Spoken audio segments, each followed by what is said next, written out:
Za mene svojevremeno bilo je veoma korisno da prvenstveno shvatim šta je to što se dešava u mom organizmu i zbog čega ja ne mogu tako lako da promenim navike u ishrani i zato verujem da će ovo i za vas koji imate ovaj problem sa žudnjama takođe biti vrlo hot tema da pričamo.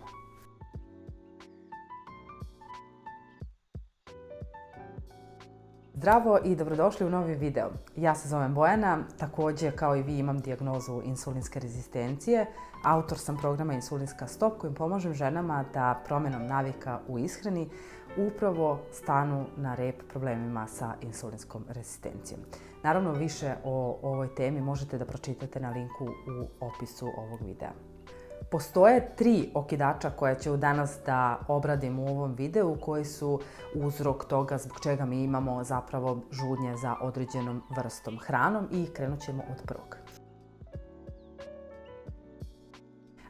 Prvo sa čime vi možete da se suočavate kada su žudnje u pitanju jeste zapravo hrana koja je industrijska i koja u sebi sadrži šećere, pojačivače ukusa, znači generalno sva visoko prerađena hrana je uzrok aktivacije žudnje.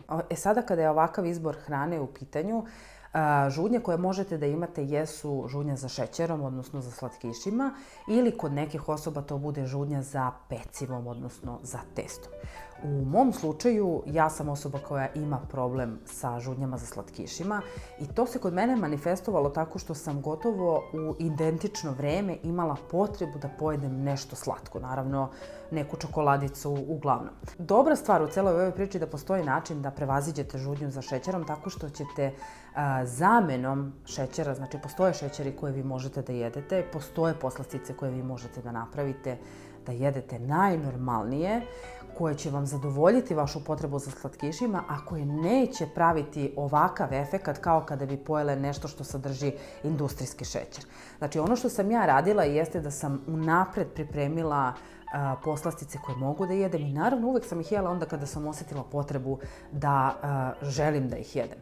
Ovo je nešto što preporučujem i vama takođe ako imate problem sa žudnjama, znači pripremite poslastice koje su dobar izbor za vas i već kroz nekih 7 dana maksimum ono što će se desiti jeste da ćete se i vi takođe rešiti zavisnosti od šećera, odnosno žudnje za šećerom. Sa druge strane, postoje žene koje imaju žudnju za pecivom i naravno da je takođe i ovo normalna stvar jer često naš izbor bude pekara, sendvič, znači nešto što je na bazi testa. Ovo možete da rešite tako što ćete na prirodan način nadoknaditi, odnosno povećati unos B vitamina. Znači, postoje kompleks B vitamina koji možete da nađete recimo u nutritivnom kvascu. Znači, to je gotovo jedan prirodan izvor B vitamina. Znači, kroz par dana takođe jedite, konzumirajte češće B vitamin, odnosno u ovom slučaju nutritivni kvasac, takođe osetit ćete mnogo smanjenu potrebu da jedete peciva.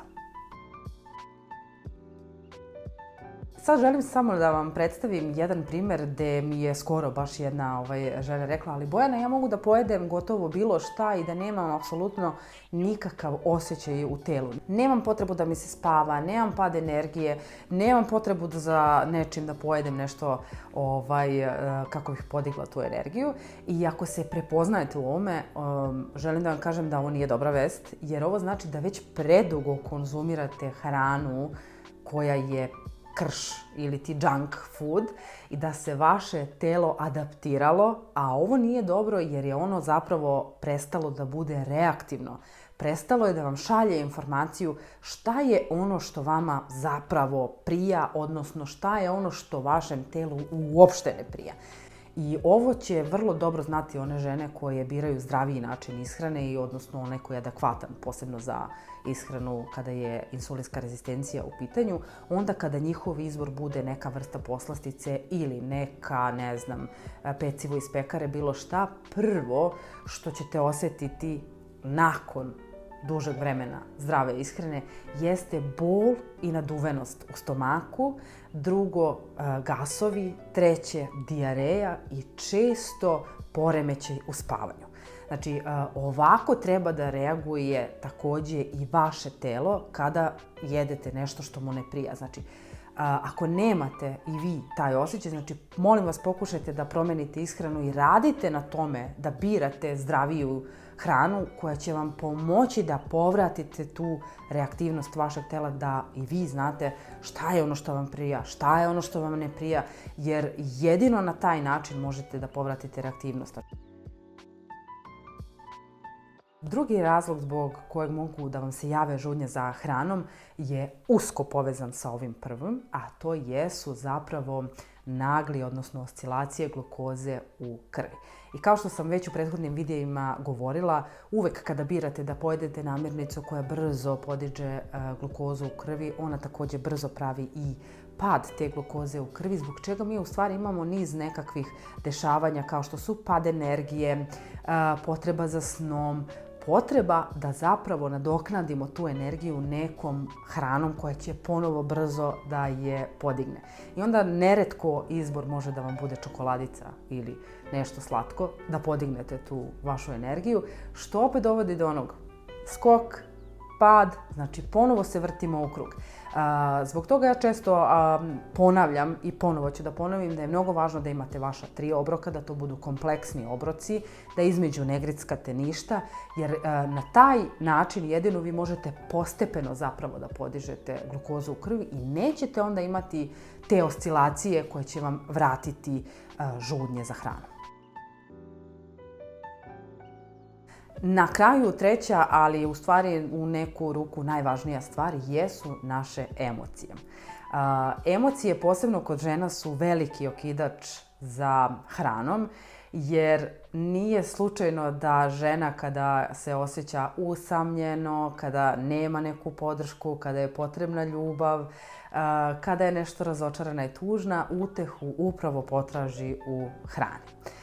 Postoji više načina na koji možete takođe da rešite probleme sa emotivnim prejedanjem. Međutim, zavisnosti od toga sa čime se konkretno suočavate, u skladu sa tim će i biti ono što vi možete da uradite. U svakom slučaju, ako ste, na primer, nervozni, ljuti, iznervirani, ono što je sigurno dobra stvar jeste da se bavite nekakvom fizičkom aktivnošću, da izađete napolje, boravak u prirodi, šetnja, u svakom slučaju je nešto što će vam sigurno pomoći da eliminišete sve te osjećaje, a da ne posegnete za hranom.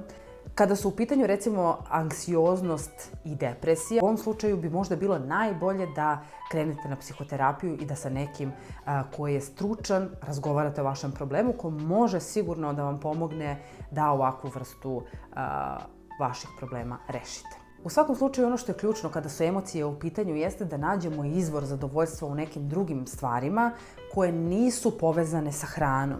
Zato i ja sam govorila, znači bavite se fizičkom aktivnošću, šetajte u prirodi, boravite u prirodi, joga je divna stvar, znači osim što je dobra za fizičko telo, isto je tako dobra jer nas vraća na unutrašnji osjećaj i na povezanost sa našim unutrašnjim potrebama.